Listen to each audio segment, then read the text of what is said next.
Bonjour Camille, comment allez-vous aujourd'hui à Saint-Jean-de-Luz? Bonjour, ça va très bien. On reprend tranquillement. On est encore, même si on n'est plus dans les jeux, on est encore dans l'euphorie parce qu'on ne réalise pas encore trop. Puis on était en vacances, donc on n'a pas été trop au contact du public, de nageurs en tout cas. Donc là, c'est une des premières fois vraiment que les enfants nageurs et les parents peuvent venir nous voir. Donc c'est sympa. Vous avez fait quoi depuis les Jeux? Comment se repose une athlète de votre calibre? Moi, je suis partie directement en vacances de Londres et je suis arrivée hier directement de vacances ici. Donc, on a eu seulement 2 semaines, donc j'en ai profité pour partir tout de suite. Je suis partie aux Antilles. Là, le petit bronzage. Voilà, je me suis bien reposée. J'étais dans l'eau de temps en temps, faut l'avouer, parce que la mer est très belle, mais ça reste très différent de ce que je fais dans l'année. Donc c'était beaucoup de repos et j'ai profité des activités, voilà, de la mer, des tortues marines, des raies. J'ai vu plein de belles choses, donc c'est sympa. Vous Ouais. faites de la plonge? Habituellement non, j'ai pas trop le temps, mais mon copain qui est basque d'ailleurs fait de l'apnée, de la plongée. Il est sauveteur, notamment il a surveillé à Biarritz pendant pas mal d'années, donc voilà, étant nageuse, quand il y a des belles choses à voir en mer, j'en profite quoi. Ok, donc il y a plusieurs raisons qui vous amènent à Saint-Jean. Bah oui, je suis déjà venue dans la région plusieurs fois. Saint-Jean, je connaissais pas, mais voilà, c'est l'occasion de découvrir un petit peu plus quoi. Vous êtes ici aujourd'hui pour rencontrer les enfants, pour les booster un petit peu. Bah oui, c'est ça. C'est vrai qu'on a rarement l'occasion d'aller dans des endroits comme ça où il n'y a pas forcément des grosses structures. Parce que nous, quand on part en stage en compétition, c'est des bassins de 50 mètres. Donc les rares fois où on peut interagir avec des enfants qui sont pas forcément dans des gros pôles de natation ou des grosses structures, je pense c'est encore plus d'impact parce que c'est pas forcément facile de continuer quand il n'y a pas beaucoup de gens à qui on s'entraîne ou pas beaucoup de moyens. Et quand on voit des champions olympiques, je pense que ça doit booster quoi. Moi je me mets à leur place, à leur âge. Ça doit être pas mal de voir des champions. Est-ce qu'il y a quelqu'un justement, quand vous aviez leur âge, qui vous stimulait? On avait beaucoup moins de champions, mais moi j'ai le souvenir d'un Franck Esposito qui nageait à Antibes, qui était un grand champion, qui n'a jamais été champion olympique, mais qui était médaillé mondial.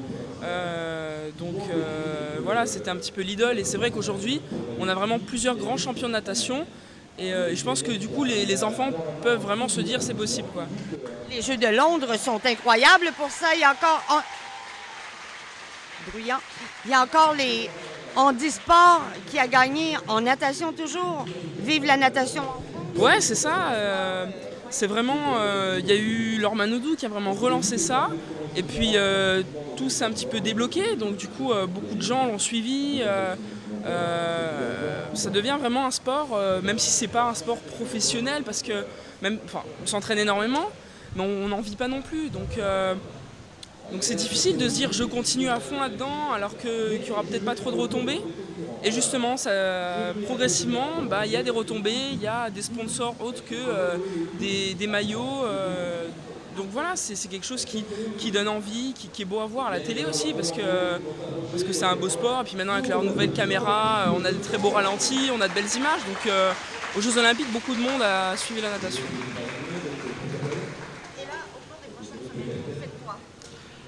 Ça va être reprise de l'entraînement, donc ça va être progressif et assez vite on va retomber dans une routine avec pas mal d'entraînement.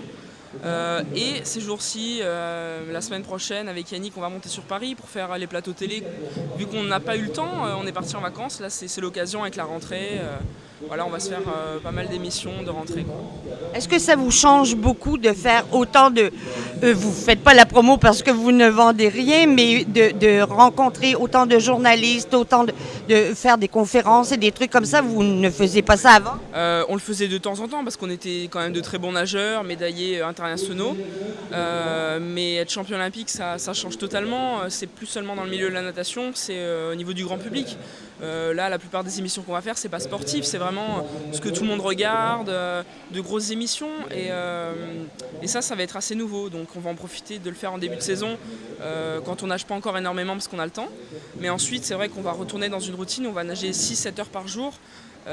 Et nager le matin, se reposer, renager le soir, en n'ayant pas trop de temps à accorder aux gens. Donc on va en profiter parce que c'est bon pour nous et que je pense que ça va nous faire plaisir de découvrir ça aussi.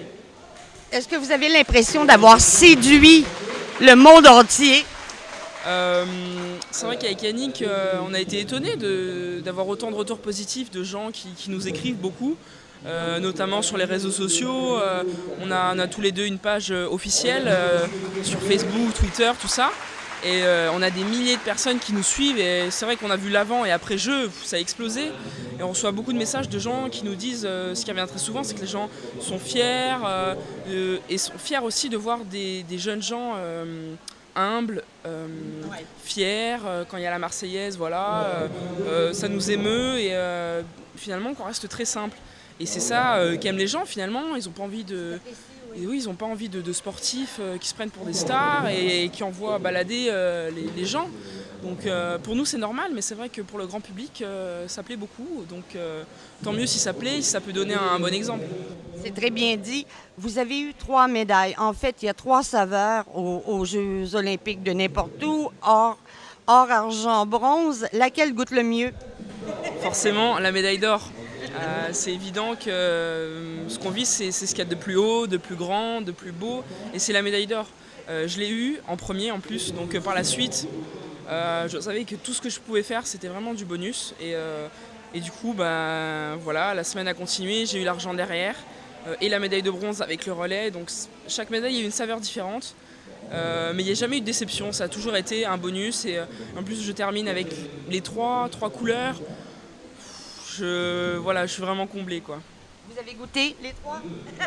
On revient à ça. Il y a beaucoup de monde qui l'ont touché, alors je vais pas lécher la médaille, mais en tout cas les couleurs sont très jolies.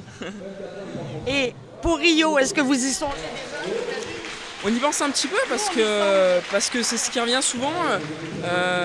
Les gens pensent tout de suite aux prochains Jeux Olympiques parce que c'est pas forcément des gens qui s'intéressent que à la natation.